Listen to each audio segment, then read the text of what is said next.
Vou falar um pouquinho hoje para vocês sobre os aspectos jurídicos do Mercado Livre. Muitos do que me conhecem aqui estão acostumados comigo falando sobre resolução de conflitos na GD e em outros campos. E hoje eu vou falar um pouquinho sobre o Mercado Livre, que foi o tema que me foi dado a falar. Tá? Para quem não me conhece, então, sou o Lucas, eu sou sócio da Noale Energia, diretor jurídico da Noale Energia, e também do Ferrari Bosquin Advogados. Tá? Enfim, tenho minha formação acadêmica aqui, enfim, mestrado em Lisboa, especialização em Direito da Energia, e fazendo um pouquinho da propaganda das nossas empresas aqui, antes de começar o conteúdo propriamente dito. A Noale, que é a empresa da qual eu sou sócio, que a Ana trabalha com a gente, o Frederico também é sócio, é uma consultoria para o mercado elétrico que trabalha com esses três pilares: regulatório, engenharia e finanças. Tá? Eu atuo diretamente dentro do escopo jurídico-regulatório da empresa, que se complementa, por outro lado, com o escritório de advocacia, que é a Ferrari Bosquin Advogados. Um escritório que não atua só no setor elétrico, nós atuamos em direito empresarial, em outras áreas também do direito, e que complementa a atuação da Noale Energia. Tá? Por que é isso importante? Por que é importante ter um escritório de advocacia? Porque algumas atividades jurídicas, principalmente, não podem ser desenvolvidas por uma empresa de consultoria, como, por exemplo, demandas judiciais e outras questões jurídicas mais específicas, que são atividades privativas de um escritório de advocacia, e por isso nós temos essa atuação complementada com o nosso escritório. Tá? Então a gente, aqui, só exemplificativamente, marquei algumas das áreas que nós trabalhamos: energia e infraestrutura, direito público e regulatório, tem tudo a ver com GD e Mercado Livre, e contratos empresariais. Mas também atuamos com M&A, societário, compliance, etc. Buenas. Sobre o Mercado Livre, pessoal. Vai ser uma apresentação mais leve, mais tranquila, porque é um assunto que tende a ser bastante denso. Tá?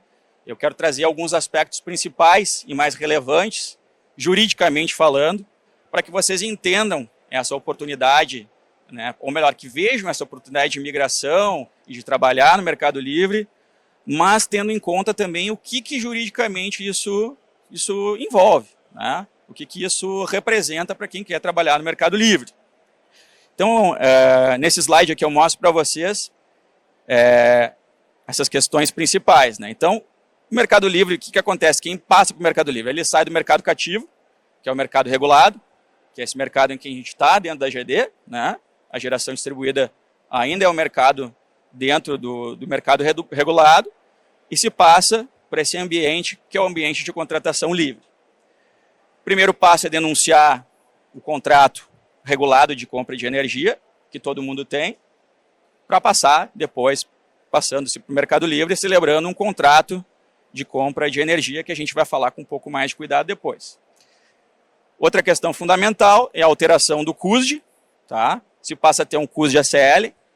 Então, esse é o primeiro ponto que eu queria já ressaltar para vocês, que o consumidor que migra para o Mercado Livre não significa que ele se veja livre. Desculpa a expressão, assim, se veja livre, que parece uma expressão um pouco pesada, né, no sentido de querer se livrar da distribuidora de energia, porque a gente sabe que a GD está num momento conflituoso, mas no Mercado Livre a gente continua também, o consumidor vai continuar dependendo do sistema de distribuição, por uma razão óbvia, né? A energia sempre vai vir pelo fio, pelo poste. Então se faz uma alteração do CUSD com a migração. E aqui, já falando dessa questão da migração e do CUSD, eu trago para vocês uma imagem que demonstra que as questões jurídicas da migração de um consumidor para o Mercado Livre já começam nesse momento da migração. Então, quando o consumidor decide sair do ambiente regulado e quer, enfim, passar a ter essa liberdade de poder contratar sua compra de energia, ele precisa observar todo um procedimento, que é o procedimento de migração. Então, se faz inicialmente a denúncia, ou seja, o que é a denúncia? Se avisa a concessionária, a distribuidora, de que vai se estar saindo do contrato regulado, né? E num prazo específico, que é um prazo de 180 dias, vai se passar a comprar energia no Mercado Livre. Então, a partir da denúncia, começa a correr o relógio para que o consumidor efetivamente ingresse no Mercado Livre com um trâmite que, por exemplo, vem dessa imagem da CCE, tá? A CCE é a Câmara de Comércio de Energia Elétrica, que é um órgão que faz as contabilizações de todos os contratos de energia, que é quem, digamos assim, como se fosse uma controladora do mercado, né? Uma responsável pelo mercado. Se faz todo esse trâmite. Então, se faz a denúncia, se altera o sistema de medição, se troca o medidor, porque o medidor já não vai ser mais o mesmo, né? Se faz a contratação de energia elétrica, se compra, né? Se celebra um contrato de compra e venda de energia. Então, tem todo um trâmite e, a partir daqui, já se começa, se torna necessário ter as atenções devidas do ponto de vista jurídico. Voltar aqui. Nesse procedimento, tá? Por exemplo, um caso bem interessante que bateu lá no escritório. Aqui a gente vê, isso aqui é da Neoenergia de Pernambuco, que diz que não existe um modelo padrão para carta denúncia, mas é importante que ela tenha as informações, etc, etc, etc. Assim como na GD a gente sempre diz, conheça a norma técnica da distribuidora, conheça exatamente quais são os requisitos formais da distribuidora, qual é o tipo de formulário, qual é o site, qual é o e-mail, enfim, conheça exatamente quais são os procedimentos. Também na migração para o Mercado Livre é fundamental saber o que a distribuidora exige. Esse caso aqui, enfim, não é esse caso aqui, isso aqui é só uma ilustração lá do que a Neoenergia do Pernambuco pede, mas um cliente nosso teve um problema de migração porque não mandou a carta de denúncia em PDF, né? Se exigia que fosse em formato específico de arquivo, um PDF. Vai me dizer, mas é abusivo. Enfim, pode ser abusivo, pode ser que seja uma formalidade exacerbada, mas só nisso aí tu vai perder 30 dias, 40 dias, 60 dias discutindo com a distribuidora e daqui a pouco tu vai atrasar a migração em 2 meses do teu cliente. Então, já a partir desse momento que tu resolve, né, de fato, migrar teu cliente, ou você como consumidor resolve migrar, já é importante ter uma atenção para isso, tá? Que existem requisitos formais junto à distribuidora, né? Existem requisitos formais junto à CCE, que é a Câmara de Comércio de Energia, que a gente já mencionou. Que vai ser necessário abrir uma conta bancária num determinado banco, no Banco Bradesco. Enfim, é uma série de requisitos. Então, é muito importante, desde já, ter uma assessoria, né? Ou se estudar, inicialmente, isso que é o mais importante, seja na GD, seja no Mercado Livre, seja na vida, né? Estudar, conhecer as regras. A gente trabalha num setor bastante regulado. E, ao mesmo tempo, ter uma assessoria qualificada nesse processo. Tá? Uma outra noção fundamental que é importante se ter em mente quando se fala em Mercado Livre, e aqui, para mim, a gente já vai chegar no ponto, é o principal risco, é o principal fator de atenção nesse ambiente. Tá? Começando, existe essa diferença básica no setor elétrico, que é o mundo físico, que é o mundo do elétron, é o mundo onde corre a energia, né, de fato, pelo grid, né, pelo sistema elétrico brasileiro, que é coordenado pela ONS, e existe o mundo comercial, no Mercado Livre principalmente, que é o quê? São os contratos de compra e venda de energia. Tá? Ou seja, são as relações jurídicas, as relações entre um agente que vende e que bota energia no grid e outro que compra e tem um lastro, né? Ou seja, ele tem uma garantia de que aquela energia que ele contratou vai cobrir o seu consumo. Tá? E já voltando aqui. Por que isso é importante? Porque a energia contratada por um consumidor que esteja no Mercado Livre, né? Quando se faz um contrato de compra de energia com uma comercializadora ou eventualmente com um gerador, não significa, por óbvio, que aquela energia que ele está comprando daquela unidade de geração, né, daquela comercializadora, vai ser energia efetivamente entregue. Na verdade, é feita uma contabilização. Aquela energia ela é posta no grid e é medido mensalmente ou periodicamente se aquele consumidor tem uma energia efetivamente contratada. Ele não vai receber diretamente aquela energia na sua unidade consumidora. Ele vai ter direito a um X de energia que aquele contrato cobre e que aquela geradora vai precisar, ou vendedora vai precisar, né, a partir da relação com a geradora, comprovar que entregou. Tá? E eu vou dar uma aceleradinha aqui também, tá? Então a gente vai falar, voltando a essa questão dos contratos. Contrato principal do Mercado Livre, a gente poderia dizer assim, é o contrato de compra e venda de energia, e aqui é o ponto principal de atenção, porque o consumidor do Mercado Livre ele vai precisar comprar de algum agente, né, de uma comercializadora, como eu disse, eventualmente, dependendo do perfil de consumidor, diretamente de uma geradora, ele vai precisar comprar um volume de energia para registrar isso junto à CCE. Tá? Todos os contratos de compra e venda de todos os agentes do setor, eles são registrados e é feita uma contabilização mensal para verificar se o consumidor tem lastro, se ele tem energia suficiente para cobrir o seu consumo. Tá? E aqui é aquele ponto que eu falei que é o principal. Quando se está no Mercado Livre, é fundamental que se tenha um volume de energia contratado que vá suprir efetivamente a sua demanda, o seu consumo. Diferentemente do ambiente regulado, em que se consome diretamente na energia que vem pelo sistema de distribuição, o consumidor que está no Mercado Livre de energia, ele faz contratos de compra e venda de energia para suprir a sua demanda.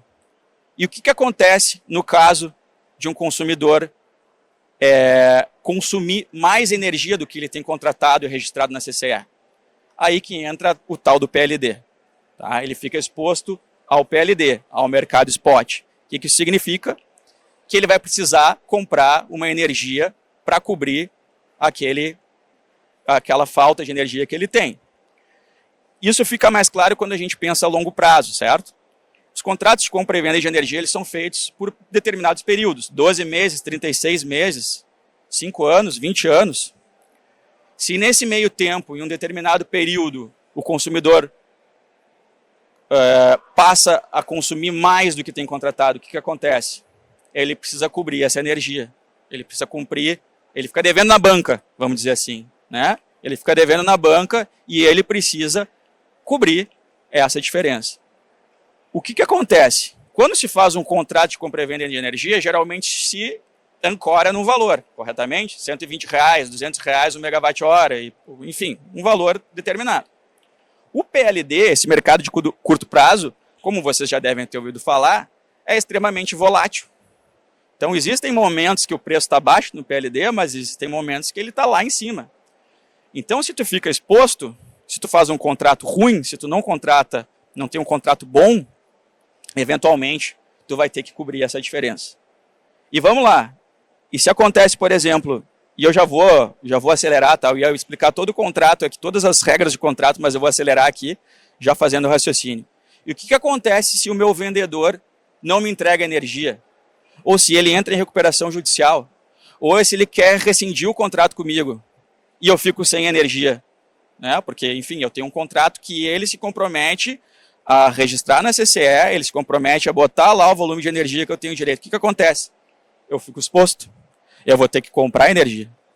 E se eu não comprar energia, além de ter esse déficit aqui do PLD, que eu vou ter que de alguma forma buscar, eu sou penalizado também. Então a gente vê, por exemplo, muitas empresas que entram em recuperação judicial e que ficam, né, sem condições de pagar a sua comercializadora, e acabam rescindindo o contrato e o bolo só aumenta e a situação vai ficando ainda mais complicada. Então a negociação do contrato ela é fundamental, tá? E como eu tenho 1 minuto só, eu vou passar rapidinho os slides para vocês verem.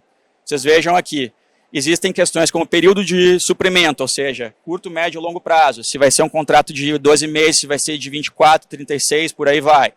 Montante de energia, evidentemente, quanto eu estou contratando, condições de preço, ponto de entrega, lembrando que tem aquela divisão da ONS dos submercados, né?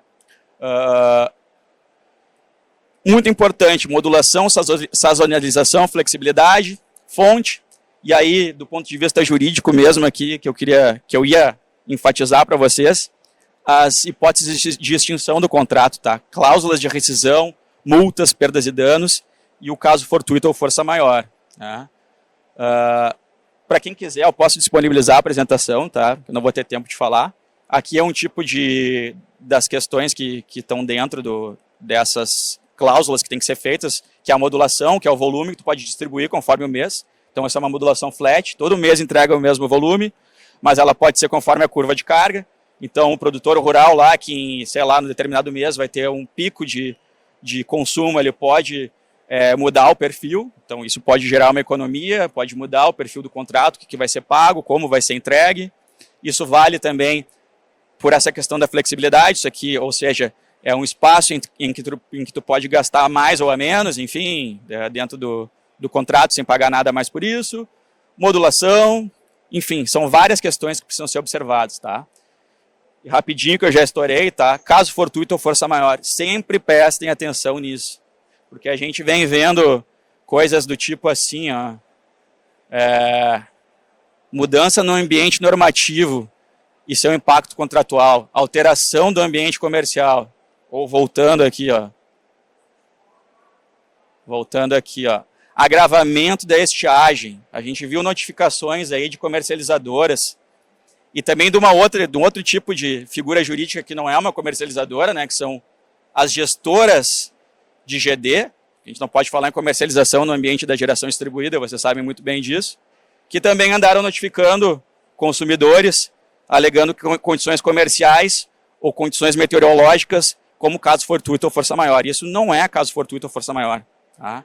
Mesmo que o contrato tenha alguma previsão abrangente do que seria, é importante cuidar para que isso não esteja registrado como uma exceção, para evitar depois de ficar descoberto. Pessoal, desculpe a correria, acabei demorando um pouco demais, mas é isso. Existe uma oportunidade boa, que é o mercado livre de energia, tem que saber trabalhar, mas também tem que estudar, tem que conhecer as regras, tá? A autoprodução é uma outra seara dentro do mercado livre, tá?